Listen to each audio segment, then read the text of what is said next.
มื้อนี้สิพามาเฮ็ดหมกปลากินแซ่บๆเด้ออันนี้แม่นปลานิ่นเนาะซื้อมาแต่ตลาดพุ่นล่ะขั้นตอนในการเฮ็ดของเฮาก็บ่ได้ยุ่งยากอีหยังเนาะหลายคนก็สิเฮ็ดเป็นอยู่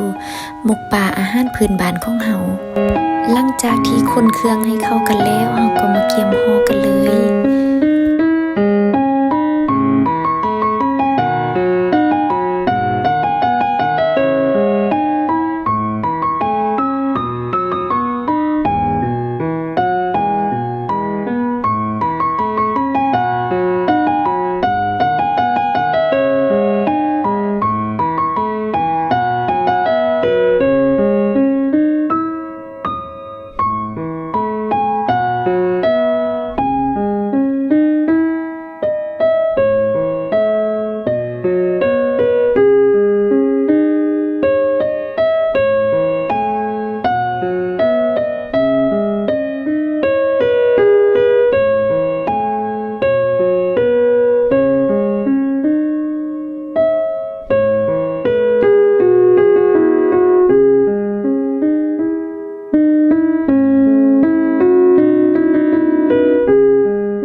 และตอนนี้หมกปลาของเฮาก็ได้สุกเป็นที่เรียบร้อยแล้ว